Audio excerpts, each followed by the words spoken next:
এই জগৎ সংসারে মানুষ তিনভাবে দেখে বা অনুভব করে। প্রথম, প্রত্যক্ষ অনুভব, যা নিজের ইন্দ্রিয়ের সাহায্যে অনুভব করা। দ্বিতীয়, পরোক্ষ অনুভব, অন্যের বা অন্য কিছুর সাহায্যে অনুভব করা। আর তৃতীয় হলো এই দুয়ের বাইরে গিয়ে বেদান্তের সাহায্যে অনুভব, যা ইন্দ্রিয়ের সাহায্যবিহীন অনুভব। আর এই তিন অনুভবের মাধ্যমেই মানুষ নিজেই নিজেকে চিনতে পারে, জানতে পারে।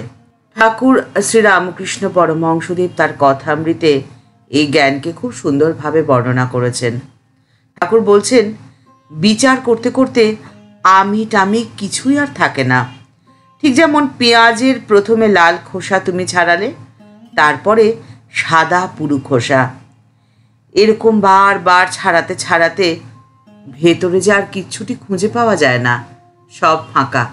আর ঠিক সেই জন্যেই যেখানে নিজের আমিকে আপনি খুঁজে পাবেন না, সেখানেই খুঁজে পাবেন ব্রহ্মের প্রকৃত স্বরূপকে। ঠাকুর বলছেন, একটি নুনের পুতুল সমুদ্র মাপতে গেছিল।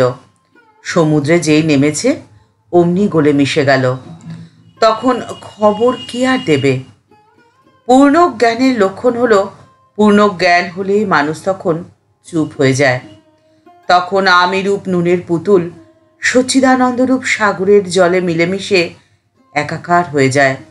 তখন তার আর এতটুকু ভেদ বুদ্ধি থাকে না। আর ঠিক সেভাবেই সংসার জীবনে আপনার আর হতাশা, নিরাশা, দুঃখ, বেদনা থাকবে না, যখন আপনি আপনার আমিকে চিনতে পারবেন। শূন্য থেকেই তো সব কিছু সৃষ্টি, আবার শূন্যতেই মিলেমিশে একাকার হয়ে যায়। জীবনের এই প্রকৃত সার সত্যকে আপনি যখন উপলব্ধি করতে পারবেন, তখনই আপনি শান্ত হয়ে যাবেন, চুপ হয়ে যাবেন। আপনার মন থেকে হতাশা, নিরাশা, দুঃখ, বেদনা কর্পূরের মতো উধাও হয়ে যাবে। অহম ব্রহ্মাস্মি, যিনি পরম ব্রহ্মকে জানেন, অনুভব করেন, তিনি যে ব্রহ্মই হয়ে যান। আপনার আশেপাশের যেসব মানুষেরা আপনাকে নানানভাবে উত্ত্যক্ত করেছে নানান কারণে, আর তাদের জন্যই আপনার মনে হতাশা, নিরাশার জন্ম হয়েছে, তারা বাস্তবে অন্তরের দিক থেকে দরিদ্র। অন্তরের দরিদ্রতা মানুষকে শূন্য করে, রিক্ত করে, কিন্তু বাহ্যিক দারিদ্রতা মানুষকে পূর্ণ করে, পূর্ণ করার পথ প্রশস্ত করে। কারণ বাহ্যিক দারিদ্রতা শূন্যতা সৃষ্টি করে, আর এই শূন্যতাই হয় ব্যাকুলতার কারণ। যা নেই তাকে পাওয়ার ইচ্ছে, আর এই পাওয়ার ইচ্ছে বা ব্যাকুলতাতেই মানুষ ডুব দেয়। ডুব দেওয়া অর্থে তো সাধনা, সাধনা যত তীব্র হবে সিদ্ধিলাভ ততটাই সহজ হবে। ঠাকুরের ভাব ও আদর্শের প্রচারক স্বামীজি, তিনি যে মানবতাবাদ ব্যাখ্যা করে গেছেন তা গভীরভাবে মানবিক এবং সর্বজনীন। কিন্তু তা কেবলমাত্র মানবিক ব্যাপার এটাই না, তার থেকে অনেক অনেক গুণ বেশি। প্রত্যেকটি মানুষ, প্রত্যেকটি নর নারীর মধ্যে রয়েছে অসীম শক্তি। অসীম শক্তির আধার অর্থাৎ পূর্ণ ব্রহ্ম। মানুষের সেই শক্তি বা জ্ঞান হতে পারে ধ্বংসাত্মক অথবা গঠনমূলক। সেগুলো তাকে বা তার প্রতিবেশীকে দিতে পারে জীবন ও আনন্দ, অথবা হতে পারে তার উল্টোটা, দিতে পারে মৃত্যু, ঘৃণা, দুঃখ এবং অপূর্ণতা। মানুষ সেই শক্তিকে কিভাবে ব্যবহার করবে এটি সম্পূর্ণ নির্ভর করে তার উপরে। আর ঠিক সেই জন্যেই আপনাকে যে যতই উত্ত্যক্ত করার, বিরক্ত করার চেষ্টা করুক না কেন, কোনো অবস্থাতেই আপনি চঞ্চল হবেন না।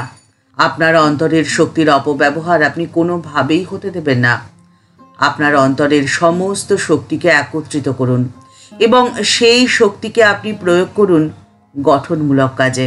আপনার যদি সমাজ জীবনে বাহ্যিক দারিদ্রতা থেকেও থাকে, আপনি অন্তরের দিক থেকে কখনোই দরিদ্র হয়ে যাবেন না।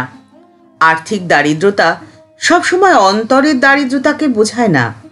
যদি মানবিক চেতনা সংবেদনশীল স্তরে কাজ করে আর মানুষের জৈব ক্রিয়াকলাপের ওপরে উঠে যায়, অর্থাৎ অহম স্তরে পৌঁছে যায়, তবেই মানুষ তার চারপাশের উত্তেজনা এবং অশান্তি থেকে নিজেকে মুক্ত রাখতে পারে, শান্ত রাখতে পারে।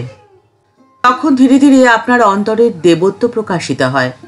আপনি যদি সৃষ্টি সুখের উল্লাসে নিজেকে মাতিয়ে রাখতে পারেন, তাহলে আপনার চারপাশটিকে আপনি দেখবেন সৃজনশীল মন নিয়ে।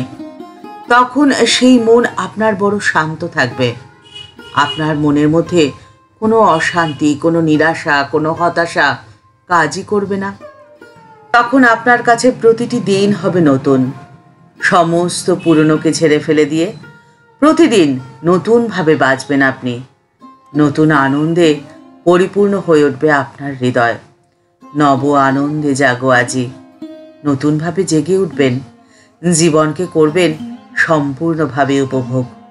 ঠাকুর মা ও স্বামীজির চরণে আভূমি লুণ্ঠিত প্রণাম জানিয়ে আজকের পর্ব এখানেই শেষ করলাম। দেখা হচ্ছে পরের পর্বে। আজকের পর্বের উপস্থাপনা যদি আপনার ভালো লেগে থাকে তাহলে লাইক বাটনটি প্রেস করে দিতে ভুলবেন না। আর আপনার মতামতটি কমেন্টস বক্সের মধ্যে জানালে আমাদের ভালো লাগবে।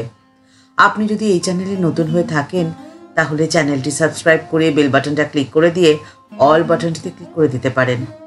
এই চ্যানেলে তাহলে ভিডিও আপলোড দেওয়ার সাথে সাথে আপনার কাছে নোটিফিকেশান চলে যাবে। আর এই ভিডিওর নিচে একটি থ্যাঙ্কস অ্যাপের বাটন রয়েছে, সেই বাটনটিতে ক্লিক করে আপনার যেমন ইচ্ছে যেভাবে ইচ্ছে আমাদের এই চ্যানেলটিকে এগিয়ে যেতে আপনি আমাদের পাশে থাকতেই পারেন। আর আপনার যদি এই ভিডিওটি ভালো লেগে থাকে তাহলে অনেকের মধ্যে শেয়ার করে দিতে পারেন। সবাই ভালো থাকবেন। দেখা হচ্ছে একটি নতুন পর্বে। নমস্কার।